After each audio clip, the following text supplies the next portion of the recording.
네, 오늘은 데살로니가의 사역이라는 제목으로 말씀 증거할 때 많은 은혜를 받으시기 바랍니다. 이 전도 여행, 특히 선교 여행이라고 하는 것은 참 고달픈 여정이죠. 뭐 지금이랑은 조금 상황이 다르겠지만 이 당시에 이 바울이 전도 여행을 했던 당시에는 어느 한 곳에 제대로 정착을 하지 못했습니다. 자리를 잡는가 싶으면 또 바로 다른 지역으로 이동을 해야 됩니다. 왜? 목적이 성령님께서 이끄시는 대로, 명령하시는 대로 그때는 이제 복음이 계속해서 뻗어나가야 되기 때문에 그리고 그 복음의 사명을 감당할 수 있는 사람이 그리 많지 않았기 때문에, 그래서 이 바울 일행이 그 성령님의 인도하심에 따라, 명령에 따라서 아직 복음이 들어가지 못한 지역으로 계속해서 최대한 확장해 나가야 되기 때문에 한 곳에 정착을 하지 못하는 것입니다. 그러니 안정된 삶이라는 것을 기대할 수가 없겠죠.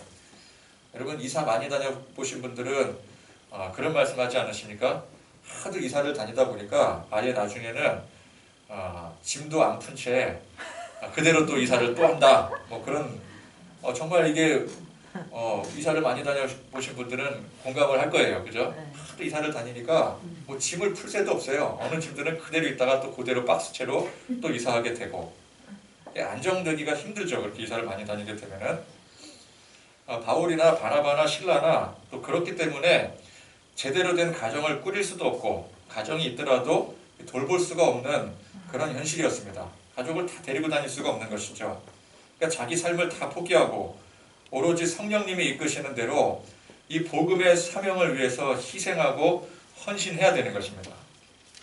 이 결실을 맺지 못해도 그 아쉬움과 좌절을 뒤로 하고 다른 지역으로 또 명령에 따라서 이동해야 되고, 결실을 많이 맺었어도 그러면 또 그 기쁨을 함께 같이 나누고 싶잖아요. 또 그러기도 전에 또 명령하시는 대로 다른 지역으로 이동을 해야 되는 거예요. 그런데다가 이 외부적인 핍박들이 있지 않습니까?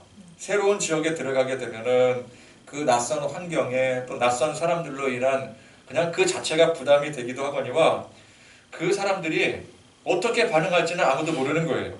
그렇죠? 냉담한 반응은 기본이고 생명의 위협까지 받기도 합니다. 그래도 이 외부인들에 대한 핍박은 뭐 그런저런 이유로 그래도 이 사명감으로 이해할 수가 있죠. 왜? 내가 이방인이니까. 이방인이 처음 들어가는데 좋은 대접 받을 리가 없잖아요. 그건 상식 아니겠습니까? 그러니까 어느 정도는 이해할 수가 있어요. 그러나 동족인 유대인들, 현지에 있는 유대인들도 그렇거니와 어디선가 자꾸만 나타나서 항상 이 바울 일행을 핍박하는 유대인들까지 이 자기 편이 되어줘야 될 사람들까지 감당해야 되는 것은 정말 힘겨운 일이겠죠.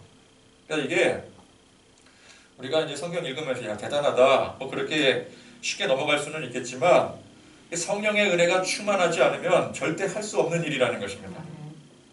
사명감에 불타서 열심히 희생하고 헌신해도 여기 은혜가 없으면 곧바로 지치게 되고 한계가 오게 되는 것입니다. 여러분, 우리 주의 일 열심히 하다가 소위 번아웃이 온다고 하지 않습니까? 다 불타가지고 죄만 남게 되는 거예요. 그럼 아무것도 할 수가 없게 되죠. 연말 되면은 꼭 이렇게 교역자들 찾아와서 이제 더 이상 못하겠습니다. 지쳤습니다. 내년에는 쉬어야 되겠습니다. 번아웃 왔습니다. 그런 사람들 많이 있고요. 열심히 참 잘 섬기는 것 같다가 아무 문제가 없는데 뭐 시험 들 일도 없는데 갑자기 안 나오고 잠적하는 사람들도 더러 있습니다. 나중에 찾아가 보면은 이제 더 이상 못하겠다고, 너무 힘들어서 못하겠다. 그러니까 자기 열정을 불살라서 열심히 하는데 열심히 하는 데까지는 합니다. 그런데 거기에는 분명한 한계가 있게 되는 것이죠. 물론 그걸 잘 참고 인내하는 사람은 조금 더 그 한계가 오래 갈 수가 있습니다. 좀 더 오래 버틸 수는 있지만 그래도 분명히 한계는 오게 되어 있는 것입니다. 제가 예전에 부교육자 때 교사 세미나를 주최한 적이 있었습니다. 그래서 이제 강사분을 이제 모셔다가 교사들 모아놓고 이제 세미나를 진행을 하는데, 그분이 이런 말씀을 하시더라고요. 교사의 일을 사명감으로 하지 말고 사랑으로 해라. 이게 무슨 뜻인가 생각해 봤더니, 이 사명감이라는 건 뭐예요? 단순 사명감은 자기 열정입니다. 자기 열심으로 그러니까 자기 열심으로 내 노력으로 하는 것도 사명감이 될 수가 있는 거예요. 그렇게 일하지 말고 사랑으로 일해라. 사랑하는 마음으로 해라. 이거는 무슨 뜻이에요? 사랑이라는 거는 성령님께서 우리 마음을 주장해 주셔야지만 할 수가 있는 거예요. 아멘. 성령의 속성입니다. 그러니까 은혜로 해라는 거죠. 은혜. 은혜 없으면은 아무리 사명감에 불타도 할 수 없는 일이다. 아멘. 여러분 성령의 충만한 은혜로 해야 되는데 은혜 없이 그저 우리의 열정으로만 하게 되면은 그 열정이 불타오를 때는 많은 일을 할 수 있을 것 같지만 그 열정이 반드시 식어버릴 때가 오게 되고 그러니까 사람의 열정은 불이라는 게 그렇지 않습니까? 불이 영원한 것 같아도 사실은 그 소스가 없어져 버리게 되면은 그 불은 그냥 없어져 버리는 거예요. 그죠? 그러니까 이제 다 타고 없어질 때가 오게 되고 그럴 때 한계가 오게 되고 소위 번아웃이 찾아오게 되는 것이죠. 바울이 자기 열심, 자기 열정으로만 사명을 감당했다면은 그의 불굴의 정신력으로 1차 전도 여행은 어찌어찌 잘 마쳤을지도 모릅니다. 그러나 사람이란 게 한계가 있죠. 아무리 바울이라도 아무리 그 불굴의 의지의 사나이라 할지라도 여러분 1차 전도 여행 우리 지난 말씀을 통해서 살펴봤지만 이게 보통 여정입니까? 그죠? 지금도 이렇게 우리가 자동차로라든지 아니면 비행기로라든지 그렇게 이동을 해가면서 이 열정 그대로 답습을 한다 하더라도 이게 사람이 감당할 만한 일이 못 되는데 그 당시에는 그런 교통수단이라든지 그런 환경적인 요소도 없잖아요. 그죠? 그러니까 불굴의 열정으로 할 수 있을지는 몰라요. 그러나 이제 번아웃이 찾아오게 되고 더 이상 감당 못해. 그러면 이제 어떻게 됩니까? 뭐 해놓은 게 많잖아요. 그죠? 그러니까 이제 자연스럽게 은퇴하게 되고 또 어쩌면 이제 식어진 열정으로 식어진 열정이지만 어쨌건 그동안 이루어놓은 업적이 있기 때문에 교회에 이제 원로 대접 받으면서 살기는 잘 살았을지 모르겠죠. 그러나 바울은 자기 열정으로 사명 감당한 사람이 아니었더라는 것입니다. 그는 항상 성령님의 붙들림 받아서 항상 성령 충만함으로 사명 감당했던 사람이었더라는 거예요. 그러니까 우리가 바울에 대해서 잘못 이해하는 것 중에 하나가 자꾸 이 바울의 정신력을 강조하는 경우들이 있어요. 물론 바울은 정신력이 굉장히 강했던 사람입니다. 남다른 사람이었어요. 담즙질 중에서도 굉장히 정신력이 강한 칙에 속한 그런 기질의 소유자입니다. 그런데 그 정신력만 가지고는 그 사람을 논할 수가 없는 거예요. 다른 사람들보다 길게는 갈 수 있어도 분명히 한계는 똑같이 오는 겁니다. 정신력이 중요한 게 아니라 그의 기질이 중요한 게 아니라 그가 얼마나 성령 충만함으로 살았는가, 성령님이 어떻게 그를 붙잡았는가, 그게 중요한 것이죠. 그러나 여러분 그런 바울이라 할지라도 언제나 성령 충만하기만 하겠습니까? 그죠? 항상 성령 충만할 수는 없는 거죠. 사람인지라 연약한 사람인지라 자꾸만 성령님은 우리 안에 계속해서 거하기를 원하시는데 우리가 자꾸 성령님을 밀어낼 때가 있는 거예요. 그럼 바울도 예외가 아닙니다. 그래서 은혜가 떨어질 때가 있는 거죠. 바울도 은혜가 떨어질 때가 있어요. 그러면 사람은 다 똑같습니다. 바울이고 누구고 간에 은혜 떨어지면 사람 다 똑같아지는 거예요. 낙심하게 되고 절망하게 되고 그게 다윗도 그랬고요. 모세도 그랬었습니다. 다 그래요. 다. 이거는 공평합니다. 모든 사람들이 은혜 떨어지면 다 똑같아져요. 여러분 인정하시죠? 네. 어떤 사람은 뭐 내가 은혜가 떨어져도 나는 할 수 있다 그러는데 거짓말입니다. 은혜 없으면 아무것도 못해요. 그런데 중요한 게 무엇입니까? 그는 성령님과 함께하는 삶이 훈련된 사람이었더라는 거예요. 훈련. 이 훈련이 중요한 거예요. 삶의 습관처럼 성령님과 동행하고 충만한 삶을 살았기 때문에 잠깐 페이스를 놓칠 수도 있어요. 그죠? 세상으로 돌아갈 수도 있어요. 세상 욕망에 잠깐 거할 수도 있어요. 그렇게 잠깐 이 페이스를 놓쳤더라도 그게 어떤 문제인지, 나에게 있어서 지금 현재의 이 상태가 어떤 문제인지, 그래서 이 상태를, 현재의 상태를 어떻게 회복해야 되는지를 아는 거예요. 어떻게 알게 되겠습니까? 그동안의 삶의 습관과 누적된 훈련량 때문에 알 수가 있는 거죠. 여러분 운동도 똑같지 않습니까? 프로 운동 선수가 프로라는 게 뭐예요? 프로는 다르잖아요. 그죠? 프로는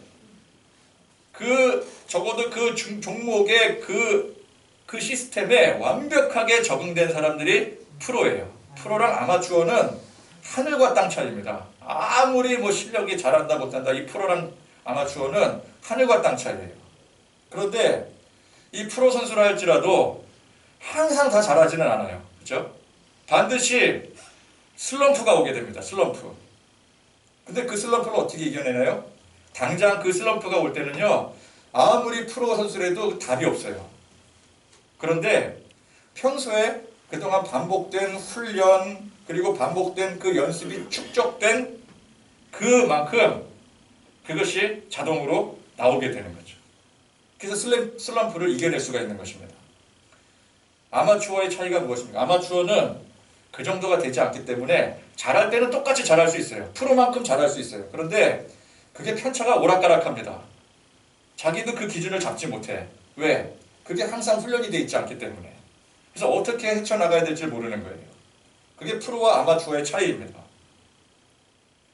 그래서 바울이 2차, 3차까지 전도 여행을 하고 거기다가 로마에까지 갈 수 있었던 것이지 자기 열심을 바탕으로 한 사명감만으로는 결코 할 수 없었던 일이었더라는 것이죠. 그러므로 바울의 능력이 아니라, 인간의 능력이 아니라 전적으로 성령님의 능력과 도우심인 것입니다. 여러분, 우리가 능력이 없어서 사명을 제대로 감당하지 못하는 게 아니라 성령님과의 동행, 충만함이 이 삶의 습관처럼 연습이 되지 않았기 때문에 그러는 거예요. 우리 그걸 모르고 하나님이 내게 능력을 주시지 않았어, 나는 다른 사람들과 비교했을 때 능력이 별로 없어서 안 된다고 생각을 합니다. 근데 능력은 사실은 상관이 없는 거예요. 성령님이 언제나 함께 하심으로 성령님의 능력으로 하는 것이지 우리 능력으로 하는 게 아닙니다. 내 능력으로 하는 게 아닙니다. 그러니까 안 된다 그러면 지금 성령님과 교통이 제대로 안 되어 있다라는 뜻이에요. 근데 그걸 감지 못한다? 아마추어라는 뜻인 거죠. 그죠? 그러니까 우리는 신앙생활 열심히 하지 않습니까? 해가 연수가 깊어가면 깊어갈수록 우리가 신앙생활을 건성건성하는 게 아니잖아요. 그죠? 제가 볼 때 다른 교회, 이제 뭐 다른 교회를 지칭해서 좀 그런데, 다른 교회는 좀 이렇게 나이롱 신자들 많다 그러잖아요. 그죠? 그냥 뭐 주일이니까, 일요일이니까 생각나서 한번 교회 가본다. 그리고 잠깐 이렇게 발 들여놨다가 얼른 빠져나오고 그런 사람들이 많은 것 같은데, 우리 교회는 보면 우리 교회 특징이 알맹이, 알곡 신자들입니다. 그죠? 왜냐하면은 발 들였다가 빼는 사람들은 다 가거든요. 그죠? 남아있는 사람들은 다 알곡이라는 거죠. 그럼 우리는 우리 평생, 내 평생을, 여러분 여기 계신 분들 내 평생 내 하나님 앞에 바치고 하나님 의탁하고 믿음으로 살겠습니다라고 결단한 사람들 아니겠습니까? 그렇죠? 그러면 우리 프로라는 거예요. 프로 의식을 가지고 있어야 되는 거죠. 그래서 내 능력이 아니라 하나님의 능력이다. 성령님의 능력이다. 그 잠깐 잃었어도 다시 찾을 수가 있는 거예요. 그러려면 어떻게 해야 돼요? 우리가 항상 평소에 하나님과 동행하고 성령님과 동행하고 성령의 충만함이 우리 가운데 어떻게 작용이 되는지, 어떻게 고백이 되어지고 그 은혜로 살아가는지에 대한 충분한 연습이 있어야 되는 거예요. 아멘. 신앙의 연수는 오래되고 교회는 열심히 나오는데 이 연습이 되지 않았다?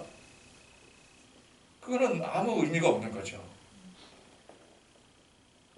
아니 태어나서 지금까지, 예를 들어서 20대 한 중반 된 사람이 난 태어나서 지금까지 축구만 했어. 밖에서 공부도 안 하고 맨날 나와서 축구 연습하고 했는데 프로가 못 됐어요. 프로 기질이 없는 거예요. 그러면 그 문제 아니겠습니까? 그죠? 프로 선수답게 이 모든 것들이 다 자기 안에 축적이 되고 연습된 것들이, 훈련된 것들이 축적이 돼서 그게 나와야 되는 거예요. 그게 정상인 것이죠. 그래서 우리는 능력 달라고 기도하기 전에 성령님과 늘 동행하고 충만한 은혜 가운데 살 수 있도록, 그것이 삶의 연습이 될 수 있도록 해야 되는 것입니다. 아멘. 자, 이제 바울 일행이 이 빌립보에서의, 지난 시간 빌립보에서의 여정을 뒤로 하고 떠나서 데살로니가 지역에 이르게 되었습니다. 자, 빌립보에서는 그 처음 도착했을 때 유대인 회당에 들어갔다는 얘기가 없었지요. 그죠? 아마 이제 빌립보에서는 회당이 없었나 보다 그렇게 생각할 수가 있습니다. 그런데 오늘 말씀해 보니까 이 데살로니가에는 유대인의 회당이 있었습니다. 그러니까 회당이 있으면 뭐 고민할 것 없이 제일 먼저 회당에 항상 들어갔어요. 그러니까 환경적으로 빌립보보다는 데살로니가가 더 좋은 환경이다라고 볼 수가 있는 것이죠. 유대인의 회당이 있고 없고의 차이가 큰 것입니다. 그러나 환경적인 요소는 그저 우리 눈에 보이는 요소일 뿐 복음의 기준으로 보자면 사실 다 똑같은 거예요. 어차피 복음이 안 들어간 환경이라는 점에서 똑같은 것이죠. 자, 바울은 자기 관례대로 안식일에 회당에 들어가서 성경을 강론했습니다. 그리고 당연히 이 성경이 말씀하고 있는 메시아 약속이 바로 십자가의 해를 당한 예수 그리스도라는 사실을 이 복음으로 연결을 해서 증거를 하죠. 이거는 바울의 항상 패턴입니다. 자기 관례예요. 어느 지역을 가든 거기 회당이 있으면 회당부터 먼저 공략한다. 그거예요.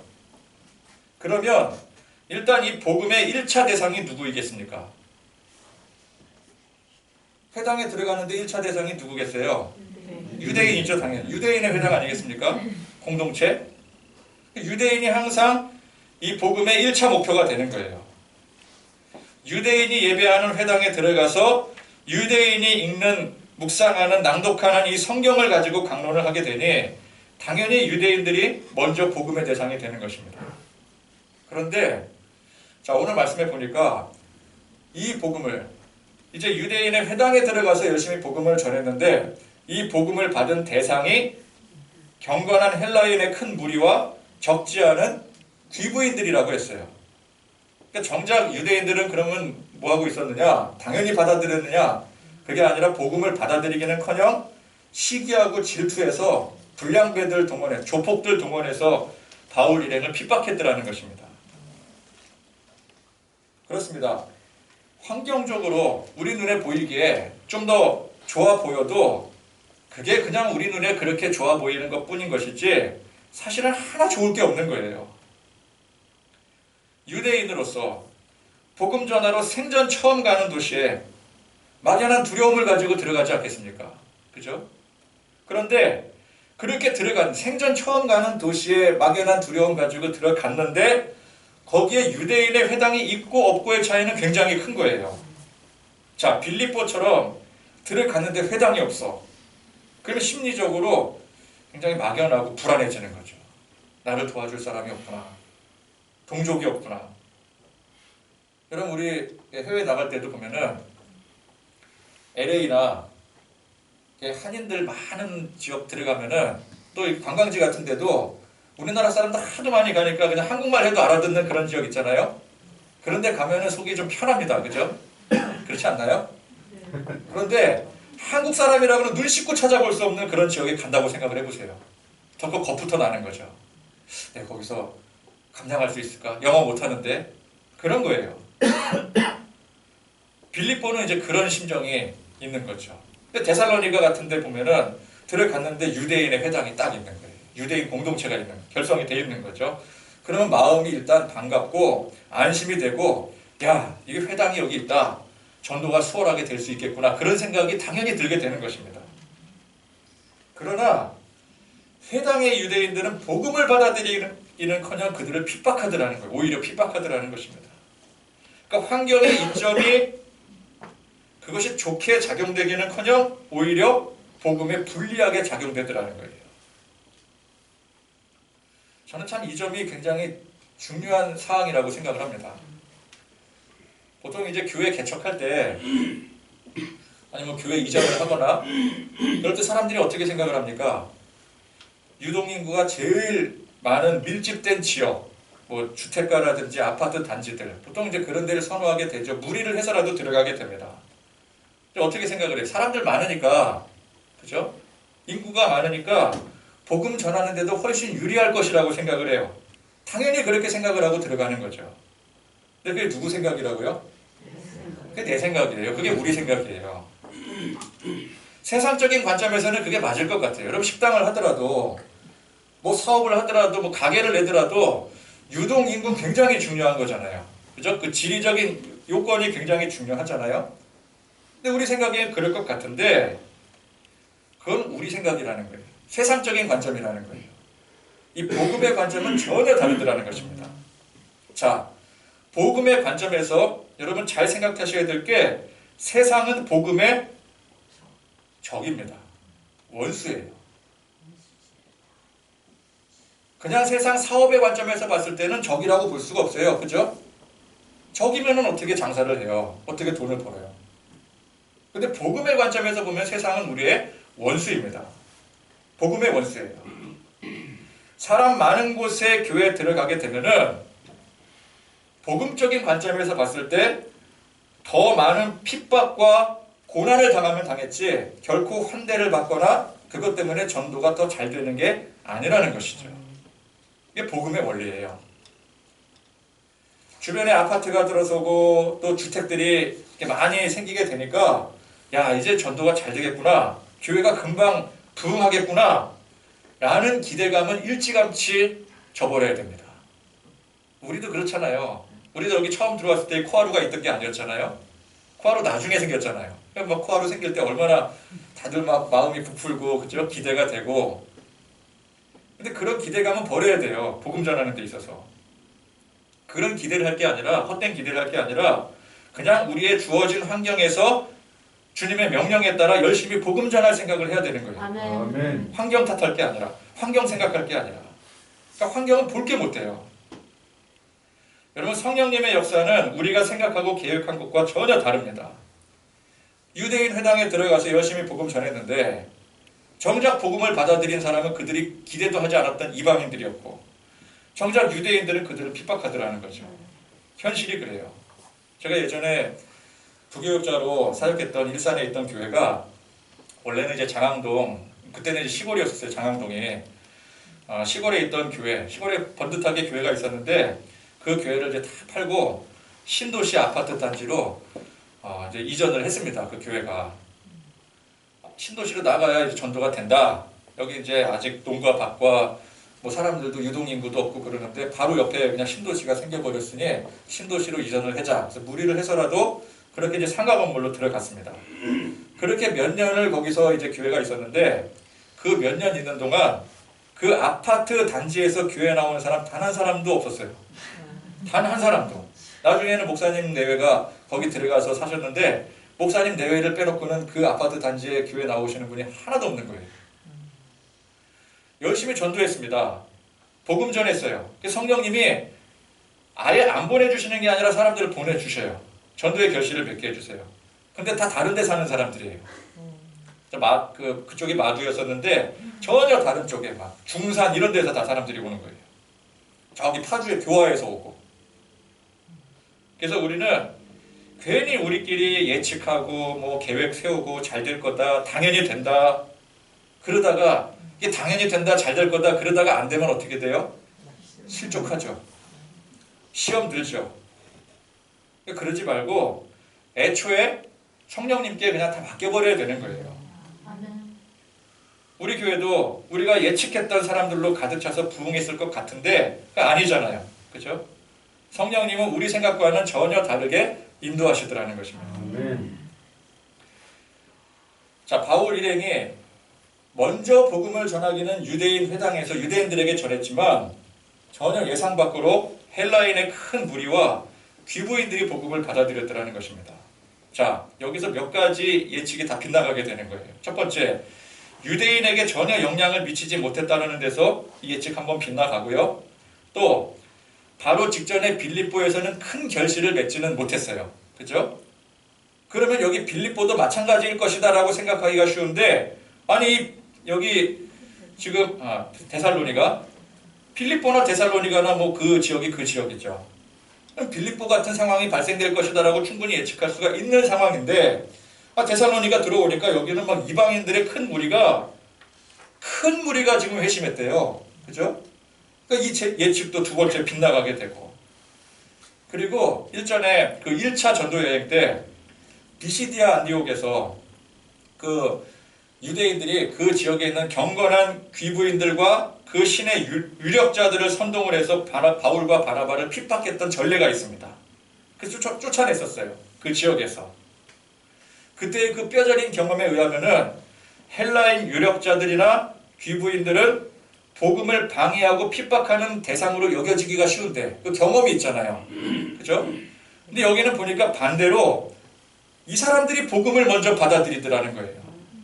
전에 있던 지역에서는 그 사람들이 주동이 돼서, 물론 유대인들이 주동이 되긴 했지만 그 사람들 같이 작당을 해서 자기들을 쫓아냈는데 복음의 방해꾼들이었는데 이 지역에서는 오히려 그들이 복음을 받아들이더라. 여기서 또 예측이 빗나가게 되는 거죠. 그래서 우리가 우리의 생각, 예측 이런 것들이 성령님 앞에서는 아무런 의미가 없는 거예요. 아무런 의미가. 사실 믿음은, 저는 처음에 어떻게 저런 말씀들을 하시는가 그랬었어요. 예전 그 선배 목사님들이, 나이 드신 목사님들이 주로 믿음은 대책 없는 믿음이 중요한 것이야 그러시잖아요. 아니 어떻게 대책 없이 살아 사람이. 저는 이제 그렇게 속으로 반발을 했었는데 그게 맞더라고요. 믿음은 대책 없는 믿음이 중요한 거예요. 그러니까 제가 그 젊은 혈기에 선배 목사님들 너무 무시했었어요. 근데 알고 보니까 그 말씀이 맞아요. 믿음은 대책 없어야 돼요.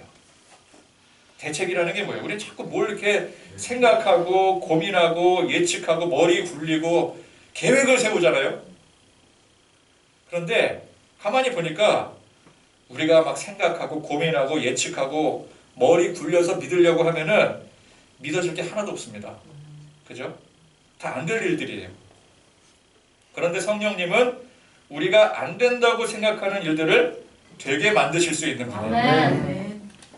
또 우리가 열심히 머리 굴려서 반드시 될 일이라고 생각했는데 이거는 분명히 되는 일이야. 이건 안 되는 게 말이 안 되는 일이야. 그렇게 생각을 했는데 성령님은 반대로 그 길을 막으시고 절대 안 되게 하시기도 하세요. 그래서 대책 없는 믿음이 중요한 거예요. 오병이어의 기적이 어떻게 일어났습니까? 이건 전적인 예수님의 능력으로 일어나게 된 것이죠. 단지 떡 5개와 물고기 2마리가 있었을 뿐인데 예수님은 그 자리에 5,000명이 넘는 그 수많은 무리들에게 그걸 나누어 주라고 명령하셨어요. 그거 어떻게 나눠줍니까? 5,000명이나 되는데. 여기서 대책을 의논하면 이 명령은 절대 이행할 수가 없습니다. 누구 코에다 붙이겠어요? 예전에 저는 이렇게까지 생각을 해봤어요. 보리떡 5개와 물고기 2마리를 5,000등분을 하면 얼마큼 나올까? 가루를 다 빻아야 되겠죠? 아니면은 보리떡이 하나가 뭐 집채만한 것일 거다. 뭐 그렇게 실제로 그렇게 얘기하는 사람도 있어요. 말도 안 되는 얘기죠. 그냥 일반 보리떡 5개와 물고기 2마리. 그거 누구 코에다 붙이겠어요?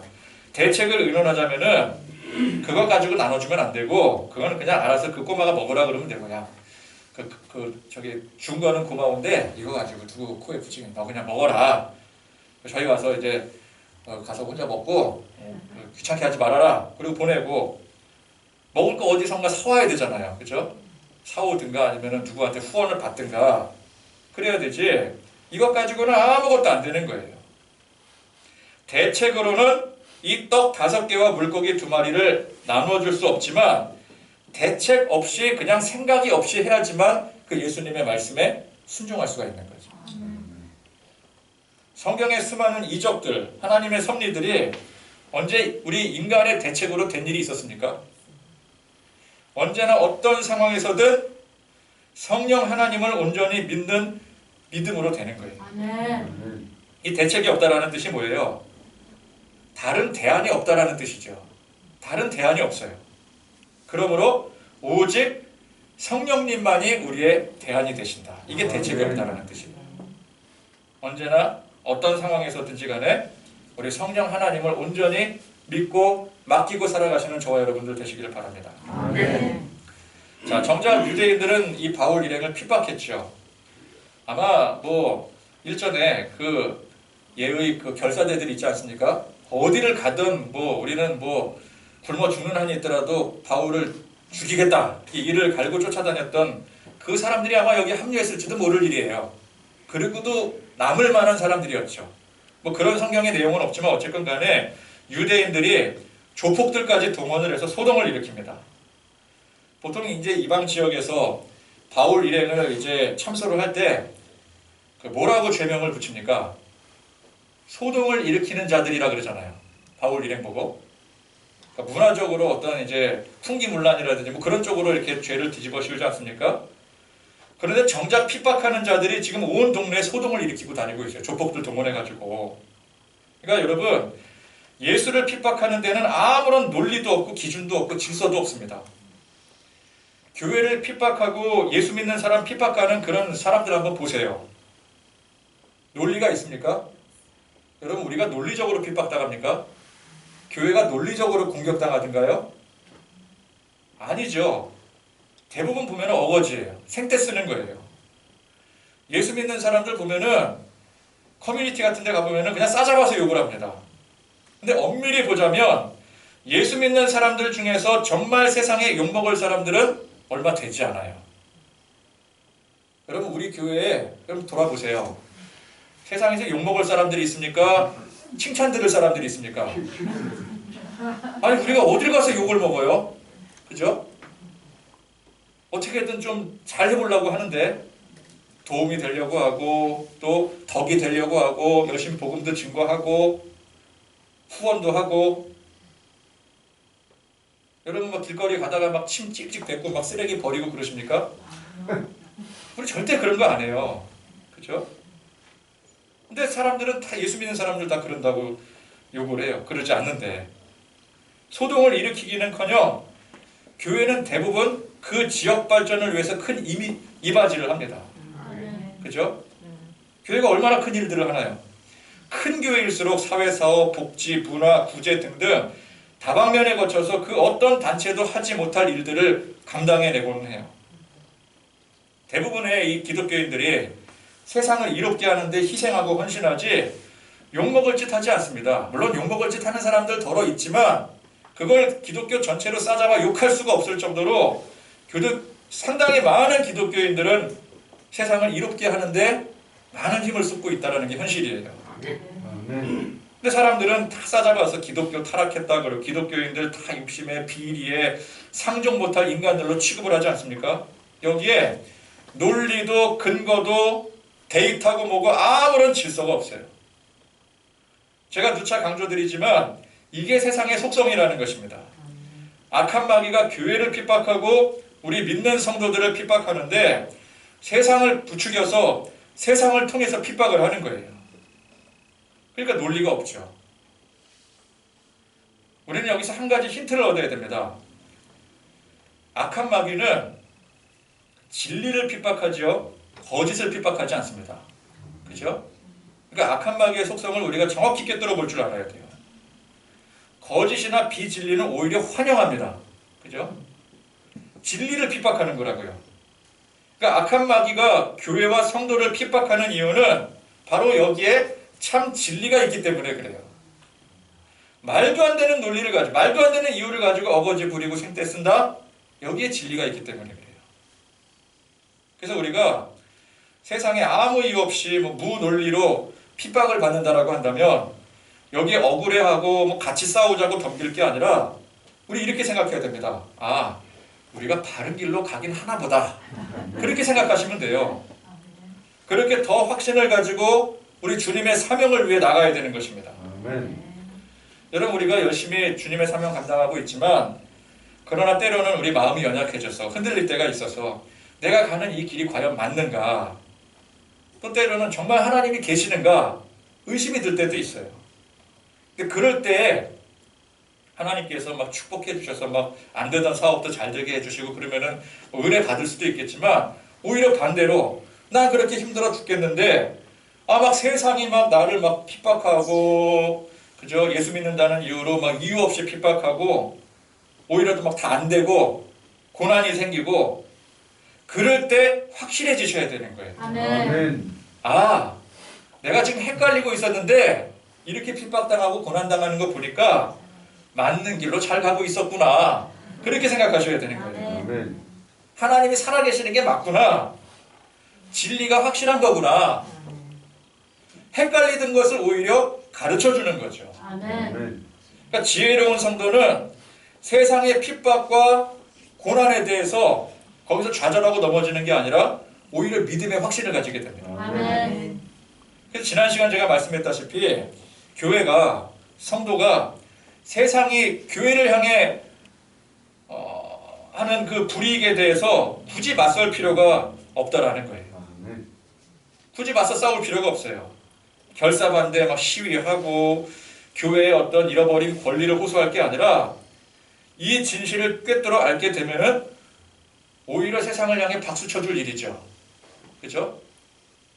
진리가 있는 곳에 핍박이 있는 것이니 너희들은 더 열심히 핍박해라. 우리 오히려 세상을 향해 그렇게 나갈 줄 알아야 되는 거예요. 아멘. 우리를 핍박했어, 우리를 공격했어, 교회를 위축되게 만들었어, 우리의 이 권리를 나가서 주장해야 돼. 그래서 뭐 청와대 앞에, 청와대 없어졌죠. 나가서 광화문 가가지고 막 피켓 흔들고 막 그렇게 막 집회 가지고 그럴 게 아니라 오히려 부추겨주는 거예요. 더 해, 더 해. 더 하면 우린 더 좋아. 우린 더 믿음이 살아날 수 있어. 그럴수록 우리는 더 단단해지는 거예요. 무슨 의미인지 아십니까? 아멘. 여러분, 고난이 임하게 될 때, 핍박이 임하게 될 때 그걸로 넘어지지 마시기 바랍니다. 아멘. 오히려 믿음이 더 단단해지시기를 바랍니다. 아멘. 자, 바울 일행이 야손이라는 사람의 집에 거하고 있었는데 이제 이 소동에 바울 일행은 이미 피신한 상태였고 뭐 얼마나 많이 겪어본 일입니까? 그러니까 척하면 삼천리라고 문제가 되니까 바로 피신했어요. 그래서 야손이라는 사람이 오히려 봉변을 당하게 생겼습니다.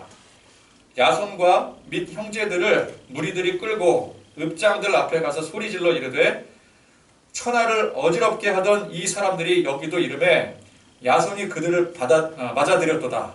이 사람들이 다 가이사의 명을 거역하여 말하되 다른 임금 곧 예수라 하는 이가 있다 하더이다.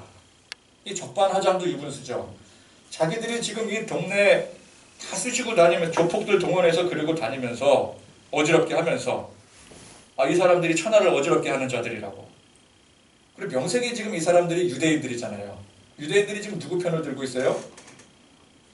유대인들이 예수님 편을 들어야 되는데 가이사의 편을 들고 있어요. 그죠? 그러니까 결국 이 소동에 애꿎게 잡혀온 야손과 몇몇 사람들 이 보석금을 내주고 풀려나게 했습니다. 누가 보석금을 내줬을까요? 아마 이제 뭐 복음 받아들인 그 헬라인들이 보석금을 내줬겠죠.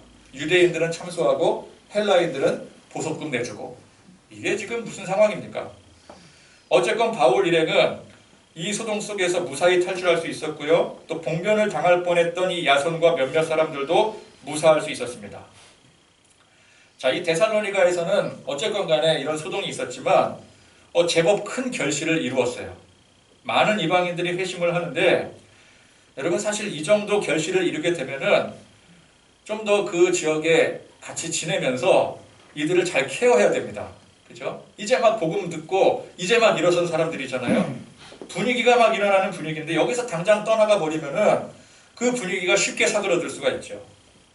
근데 그런 걸 누가 다 망쳐놨어요? 유대인들이 다 망쳐놨어요. 자기 동족들이. 이 유대인들은 그러니까 왜 굳이 이 먼 데살로니가까지 가서 살면서 이렇게 복음을 방해하고 살고 있을까? 그런 생각 들지 않습니까? 차라리 빌립보에서처럼 살지를 말지. 그러니까 유대인들이 참 애꿎은 사람들이 된 거예요. 유대 본토에서는 예수님을 핍박해서 십자가에 못 박아버리고 또 교회를 핍박하고 먼 이방 지역에서도 역시나 유대인들이 복음을 핍박하고 결사대까지 조직해서 쫓아다니면서 괴롭히고 하나님의 선택받아서 역사 대대로 축복받은 사람들이 어찌 이럴 수가 있습니까? 그래서 유대인들은 참 불쌍한 민족이에요. 결국 그 죄를 자기들이 다 받는 거죠. 그 나라 잃고 핍박당하고 오랜 세월 분쟁의 중심에 휘말리게 되고 역사적으로 사람들 다 싫어하게 만들고 결국 복음도 최후에는 유대인들에게까지 들어갈 때 예수님이 오신다고 하지 않습니까? 얼마나 고집이 센 민족이면은 예수님 마지막 오시는 그 징조가 유대인들이 예수 믿어야 온다고. 그렇죠? 유대인들이 끝이라는 거예요. 끝판왕이라는 거예요. 복음 전하는 데 있어서. 그러나 유대인들이 이렇게 복음을 방해하고 핍박해도 성령님은 결코 실패하지 않으십니다. 아멘. 당장은 참 아쉽죠. 큰 결실을 맺었습니다. 그래서 이 기회에 잘 다스리고 케어해야 되는 그런 분위기 속에서 지금 서둘러 도망쳐야 되니 이게 참 안타까운 것 같아요. 그 많은 결실도 다 잃어버릴 것 같아요. 그러나 성령님은 이 데살로니가에 교회를 세우시고 바울의 이 오늘 사명을 결코 헛된 것으로 내버려 두지 않으셨더라는 것이죠. 그러니까 우리 생각에 이렇게 하면 될 것 같고 또 저렇게 하면 실패한 것 같고 그래도 그게 성령님의 생각과 같은 것은 아니라는 것입니다. 환경적으로 좋아서 잘 될 것 같은데 안 되기도 하고 최악의 상황인데 거기서 놀라운 기적이 일어나고 생각 같아서는 이거 되는 건데 안 되고 절대 안 되는 상황인데 되고 그래서 우리는 그저 주님의 명령에 순종해서 주님 말씀하시는 대로 하라는 대로 열심히 하면 되는 것이고 우리가 하지 말라 그러면 안 하면 되는 것이고 그래서 그 기준이 내 생각과 우리의 계획, 세상의 관념이 되면 안 되고 언제나 하나님의 말씀이 되어야 되는 것입니다. 성령님의 뜻대로 해야 된다고 했더니 자기가 기도해서 자기 생각에 응답을 받고 있어요. 또. 자기 환상에. 그것도 자기 착각이죠. 그러니까 우리는 항상 그래서 말씀이 기준이 돼야 되는 거예요. 객관적 기준이 돼야 되는 거예요. 우리 신앙의 기준이 돼야 되는 거예요. 말씀은 저쪽으로 팽개쳐두고 난 내가 기도해서 내가 응답받을 거야. 그것도 내 생각이라는 거죠. 항상 말씀을 기준. 그래서 우리가 말씀을 잘 듣고 말씀을 항상 묵상해야 되고 말씀에 있는 하나님의 뜻을 우리가 알고 순종해야 되는 것입니다.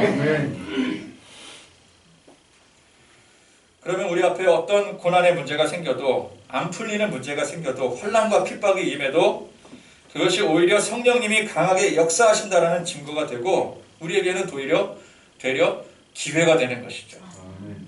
주의 일 하다가 신앙생활 하다가 지치고 좌절하고 절망하는 게 아니라 항상 주 안에서 새 힘을 얻고 프로답게 그렇죠? 기쁨으로 영광으로 감사함으로 주님의 귀한 은혜 가운데 사명 감당하는 저와 여러분들이 되시기를 간절히 축원드립니다.